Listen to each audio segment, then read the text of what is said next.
Hello and welcome to Our American States, a podcast from the National Conference of State Legislatures. I'm your host, Ed Smith. I don't think this is going to be a super activist administration. I don't know that you're going to see vast policy change coming to the states from Washington anytime soon because, it's essentially tied in the House, and I think it's Washington. They have trouble doing much of anything anymore. That was Tim Storey, the CEO of NCSL and my guest on this first podcast of 2025. At the start of each year, I sit down with Storey to discuss the most important issues facing state legislatures in the upcoming sessions. While the November election did not bring big changes for state government, there was minimal turnover at both the legislative and executive levels. GOP victories in Congress and the White House may bring changes to the state-federal relationship. State budgets, which determine much of what states can do in the new year, are stable in most states, and rainy day funds generally are in good shape, Storey said. But revenues are not on the rise, and as is true at the federal level, that means less willingness by legislatures to fund new programs. A trend of rising healthcare costs will also affect states through their Medicaid programs and likely result in a strong focus on controlling costs. Storey also discussed other key areas of policy, including K-12 education, social media and kids, and AI. One wildcard for states is immigration and how they will respond if the new administration follows through on aggressive plans for deporting people in the country without documents. Here's our discussion. Tim, welcome back to the podcast. I'm honored to be back, Ed, as always. Thank you. Well, this is our annual chat about the state of state legislatures as we get ready for sessions to begin, many of them in January. As usual, there's a whole lot more to discuss than we could possibly get to in one podcast, but we'll hit some high points here. Why don't you just start by setting the scene? And what do we see as legislatures open up in 2025? What's the general outlook? Well, there's two sides to this coin. There's, what has changed in legislature state world, and then there's what has changed in Washington federal world, which has a big impact on legislature state world. So when we look forward to the 2025 sessions, obviously we just went through a fairly big election. 80% of legislative seats were up, as always, every 2 years. But there was relatively little change from a partisan perspective. And even the legislative turnover there was no spike there, roughly 22% or something like that. So it was just kind of normal 1/5 turnover in legislative seats. The big thing was that very few chambers went from one party to the other. It's very little partisan control shift. So we kind of have the same dynamics in terms of partisanship in the states, partisan leadership in the states. Few states got a little closer, few states got a little farther away in terms of the majority minority. Not a lot of big party change in the states. So it's not like there was, there's a big new wave of this party or that party coming in with a new agenda and big things to happen. Most of the majorities are still the same. So if they had a big agenda, they probably accomplished it in the last couple of years. Where you did have change, of course, is in Washington. And not just that you've got President Trump returning to the White House, the Senate goes to the Republicans, the House actually a little closer than it was before the election. And because of that, I don't think this is going to be a super activist administration. I don't know that you're going to see vast policy change coming to the states from Washington anytime soon because, it's essentially tied in the House. And I think it's Washington. They have trouble doing much of anything anymore. However, the campaign highlighted a number of issues for the American people that also become issues at the states.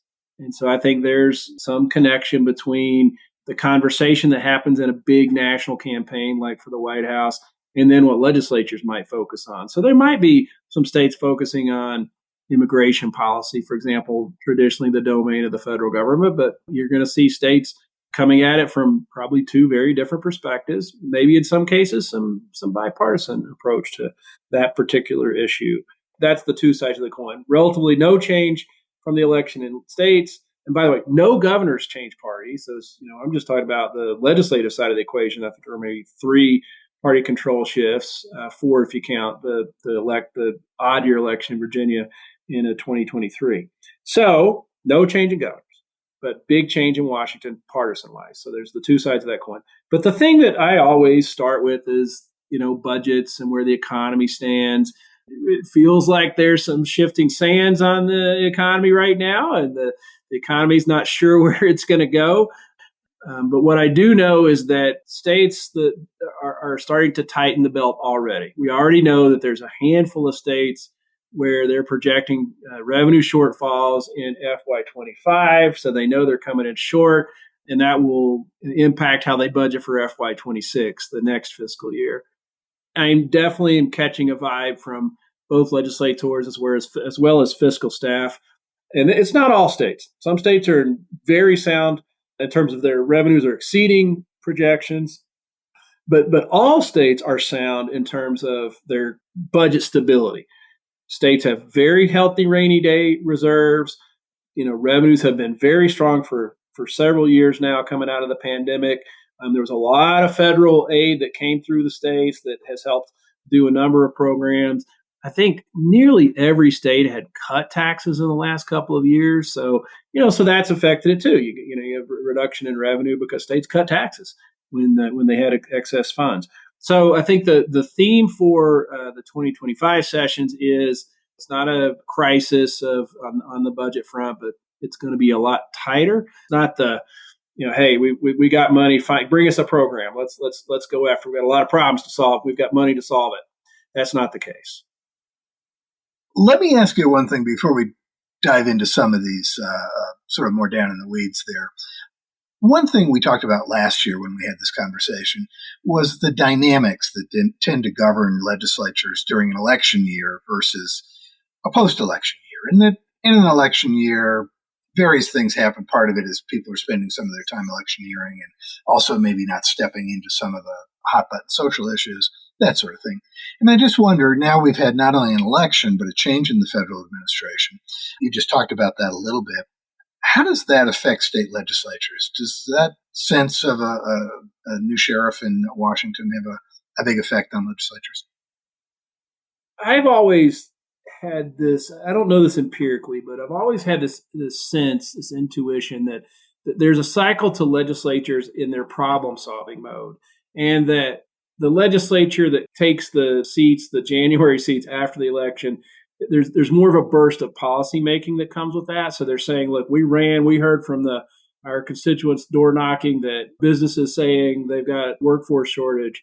We've heard from our state employees that they can't fill jobs at the prison or at the nursing home. And so, they've been out on the campaign trail. So they come in the first sessions after elections with a little more of a policy problem solving orientation. So I think you see more proactive policy making in these sessions versus the ones before the election, where there's maybe a little more reluctance to do anything super bold, being very careful with state budgets. And again, you had this big national conversation. Heard a lot about reproductive health for women and the abortion issue. We heard a whole lot about immigration. We heard a whole lot about inflation and the economy. So that's on top of what these folks were hearing when they were knocking on doors or meeting with funders, who are saying like, oh, we're really supportive of your campaign. And but boy, we've got to do something about this workforce issue. You got to do something about privacy and technology. So I think these sessions are the ones where you see the more active policymaking legislators with that hat on. So that's what I expect. You talked a little bit about budgets before. Let's dive into that a little bit more. So how does it break down? Our states are, as you say, they've probably done their tax cutting. They're maybe in a more cautious mode now. Talk a little bit more about that. I don't know the exact number, but easily 45 states or more have done substantial tax cuts in the past 2-3 years. Some of them have done multiple. They did a round before the 22 election and then another round in the 23 sessions and before the 24 elections. At the same time, they've been investing in other things. Pay raises for teachers in many states has been a popular item, a very expensive, that's a high ticket thing. The balance between letting taxpayers have the money back when times are good, but that also means that you'll have less revenue in the future. So that's going to bring about some restriction on the money that's available for legislatures to solve problems. And The economy in some parts of the country is not as robust as it has been. So you've seen pockets of economic s- slowdown, so to speak. You still have a very challenging housing market, which is a big factor. Consumer confidence, consumer spending seems to be a little bit shaky. All this leads to legislatures know that the budgets will not be flush. The days of big surpluses that we saw just a year or two ago, in on top of and including the federal money that was coming into the states big time, both COVID relief money and other funds. The budget committees are not saying like, okay, we've got a surplus, we can do this and this and this. It's going to be the opposite. And when they do have shortfalls, they're going to probably start to go into those rainy day funds, which are now I think rainy day funds are as strong as they have basically ever been. I guess we're just not sure how hard it's going to rain, but I guess we'll find out. Let's dive into some of the key policy areas. And one of the first, of course, would be education. I know there's ongoing concern about kids catching up from the losses they suffered during the pandemic. There are certainly issues about workforce and mental health as well among young people. And what do you think lawmakers are going to focus on? The other question is, how do you solve these things? How do you get after it? What do you do about the COVID gap in achievement? And they're aware of it. They're aware of that problem that has come up, and that scores have gone down, and it's reflected. And what can you do to catch up? And there's a whole lot of options on the table. One that jumps out is more school choice. There's a number of states, particularly Republican states, who are leaning harder into vouchers and school choice than ever before. It's such a huge ticket item for states. So obviously, pay is a big factor in terms of retention. The workforce, the shortage of workers in occupations across the board continues to be a major problem for states, both on their own workforce, the state workforce, whether it's teachers, healthcare workers, highway patrol, prison workers, you name it, natural resources, everything the states do. No one is saying like, wow, we've just got an embarrassment of applicants who are well qualified. So that obviously hits not just teachers, but every role that you have that supports the education system. And that's, bus drivers and food workers and administrators, everything. So that workforce issue, it's going to come up, whatever we talk about, it's going to come up as a behind the scenes issue on every single one of these. It's hard to know how to get out of there. They're working on, alternate certifications, looking at the skills required for state jobs in particular. Major issue for educators. We've also got, I think we've kind of forgotten that we're really getting into the baby boomer retirement days, that you're about to have. I think the last baby boomers turned 65 maybe in 2 years. So you've got this big demographic thing that's happening as well, where it's just that big old bulge in the data, that bulge in the snake has finally hit retirement age. Now, they're not all retiring at 65, but you're phasing in, and so it's real now. I remember 15, 20, 30 years ago, you remember this too. Every other conference we had, there was a session on the graying of America and what it's going to mean. Well, it's here. And I think that's playing into the workforce shortage as well, which also hits education. Certainly another place of concern, workforce as well, is healthcare, and particularly Medicaid, which I wanted to ask you about because it's such a big piece of state budgets.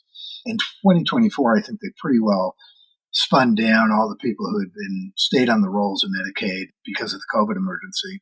We've got a new federal administration that certainly suggested there may be changes in the Medicaid program.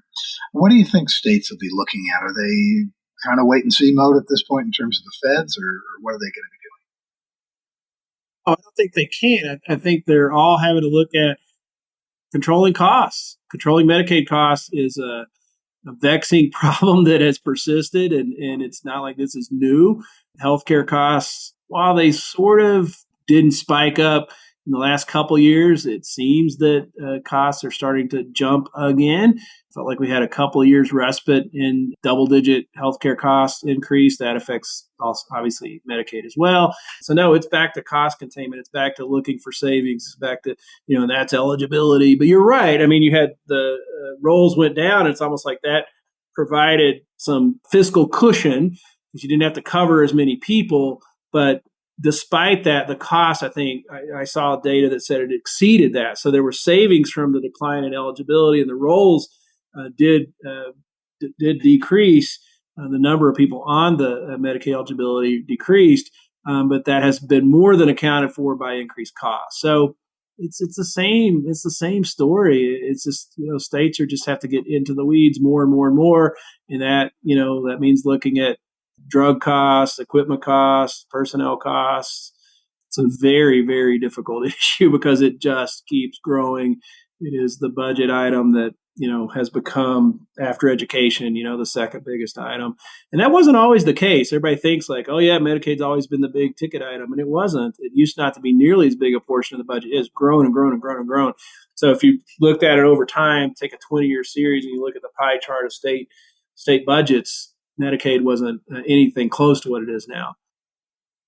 Let me switch over to asking you about technology, AI, social media, and kids, concerns about privacy. This has all come up certainly in recent years. And do you see anything new this year? Are they going to states going to continue to work on those issues? This is going to be the year of AI in terms of actual legislation. That's a piece of it. But, the states have been looking at this now for a year or so in terms of study and study committees and networks, including NCSL's AI and privacy task force. So, yeah, I think this is going to be a huge year for legislation in all of these technology issues, privacy, security, cybersecurity, and definitely AI. I think the first angle is, protecting kids. Everyone seems to be tuned into that issue. And so a lot of age gates for downloads. But then you get into the details and you start getting some behemoth fights between powerful technology interests. So I think you're going to see some legislatures bust through and do some real stuff this time around, and not, you really just had a couple states that have done anything. Big California legislation, Colorado, a couple others, and even those are going to get revisited and fine-tuned. So this is the year you're going to see the bill introductions on these things go way up, and there'll be a correlative increase in legislation getting passed. So yeah, the year of AI, probably. Before we leave that workforce issue, we talked about that just earlier in the education context, and you were pointing out that this is sort of a whole of society challenge. Do you see any particular approaches that states have come up with that seem to be really gaining traction? I think so much of it has been focused on retraining, getting people skilled, or just saying match the skills, reducing the requirements, looking at certificates and requirements, that kind of thing. Some of it's just more pay and better benefits, and states are doing that as well. You're in a very competitive world from an employment standpoint, and at the end of the day, states are just big, giant employers. So they also have to come in and say, we got to stay competitive. We don't want this to go off the road. We've just got to get more people in the pipeline, more people trained, matched to the kinds of jobs that exist. And that's what I hear about. And I have definitely heard about these programs where an increasing number of states are saying we're going to eliminate this credential or that credential for this kind of job or that kind of job, including the additional requirement of a college degree in some of these jobs. They're saying, well, the college degree is great, but that's not what you need to do this particular role. So we're going to start to waive that and take a harder look at it. And I think, investing in apprenticeship programs and mentorship programs, those kinds of things, so that you're just really doing more job training than maybe what we think of as a traditional college university education. Let me ask you about immigration. The incoming Trump administration, of course, has talked quite a bit about deportations. What do states do here? What do you expect legislatures to do? I've seen a few headlines of legislatures doing one thing or another, but I have no sense of what the trend is, and I wonder what you're hearing from people. Well, there's limits on what states can do in terms of immigration. It is a federal issue, really, at the end of the day. But you've seen, governors deploy National Guard to support border enforcement, and governors from other states do that with the support of legislatures, who obviously, at the end of the day, have to help with some of the funding for that. So I think some of it is almost, I don't want to diminish it by saying symbolic, but a lot of legislatures, and this is one where it's fairly partisan. You've got some legislatures saying we're going to resist any kind of deportation efforts within our state, and others are going to say we're going to do everything we can to assist with the deportation project if it comes to that. And Donald Trump doesn't take office yet for a number of weeks, and it will take time to start a federal action. It's clear to me that in a fairly partisan way, legislators who are supporting Trump are saying, okay, what can we do to help? And legislators who are not, Democrats are saying, what can we do to push back and not be of assistance so with the law enforcement and sharing data, that kind of thing. I don't want to dismiss it as an important issue. It's obviously an incredibly important issue for the country, but it's a lot of positioning to see where this really goes. I guess we'll find out how much of a role legislatures end up having in all this when it comes to states either assisting or resisting. But remember when I said earlier that workforce is going to come up on every one of these issues? So that's something they have to think about.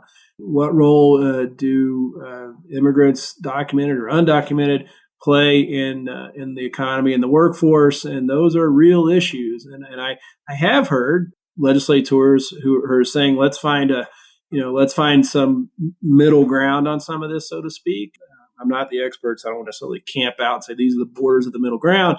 But this notion of we need some of these workers who can we talk about a different kind of solution, and that might be where the legislatures actually from both parties, from very conservative, very progressive, and I've heard very conservative legislators in particular say, well, we need a common sense approach to this, and so they may do some of that pushing back. We'll see. Well, that leads into my final sort of policy question, which is about housing. And of course, a large part of the workforce building new houses, as I have certainly read, is a lot of people who are not documented. This, of course, used to be a local issue. It's not a local issue anymore.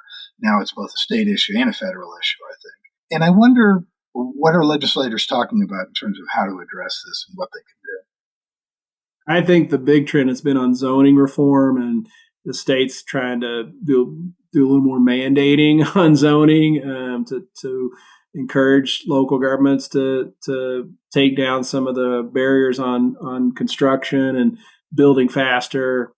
So that's going to be a continued trend. It's been in a number of states, but it's going to expand because it seems to be something that nudges things along and gets more construction going. Incentives for construction, incentives for zoning reform. Not just financial incentives, but also red tape incentives to try to streamline some of the building barriers to getting new houses built. I think the support for first-time buyers, that seems to be where the biggest challenge is. The housing market has gone up like a rocket ship in terms of the cost of it. And some of it will just flat out depend on the mortgage rates. If they start to come down, the economy is always the biggest wild card. And we've had, really this steady growth economy, and it's worked pretty well for state budgets and the ability for states to tackle problems. That could be coming to an end. I hope not. I remember it wasn't 24, it was 23. Where it was like 90 out of 100 economists like, this is it. This is the recession year. It's over. Just take recession to the bank, and then it was another good growth year. It's a fool's errand to say what the economy is going to do. We covered a lot of territory, and I'm sure I left something out that you want to bring up. So anything else you'd like to talk about? Energy supply, I think, is a big one. I think this consumption by AI and technology and crypto of energy, of compute power, is real. The numbers are substantial.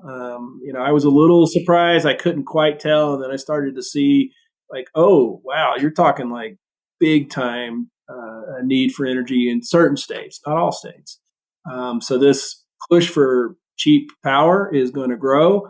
Boy, it really seems like there's more interest in nuclear than ever before across the aisle. So I think that's going to play out as the year goes on.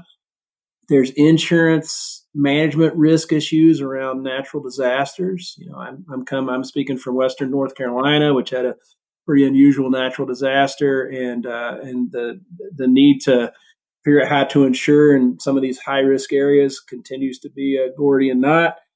So I think that'll be a big deal. Oh, another one, I think something we didn't talk about, which I think is going to be, it kind of goes to the mental health, which we know is still a major concern for lawmakers because what they hear from constituents and their families and their kids. There's been a little burst of restricting cell phones for teens, particularly in school, K-12. And some of that's coming from the state level. Some of it's coming from local school districts. I think we'll see more of that. That's just interesting to me. Every time we have this conversation, it feels like, yeah, we talked about this. We talked about this last year, the year before, because these things don't get worked out in a year or two. It just takes time. Legislatures and states, they're democracies that work. There's a lot of hand wringing that Washington seems to be unable to come together to solve problems, but democracy's still working pretty darn well in states, in state capitals. Well, Tim, I think the last couple of years have been interesting as a lot more people in this country have come to appreciate the wide range of issues that state legislatures cover. That's why we like to do podcasts about these issues, Tim, and I thank you so much for going through all this. And I know a lot of people will listen to this, and we'll see how it turned out next year. Take care. We'll have to re-listen to this version before we do next year's and say, well, is that what happened? We should be held accountable. But let me assure everybody, the states are working. Democracy is working in the states, and it's good that we're talking about it. Somebody needs to be. Thank you so much, Ed. I've been talking with Tim Storey, the CEO of NCSL, about the upcoming legislative sessions. Thanks for listening.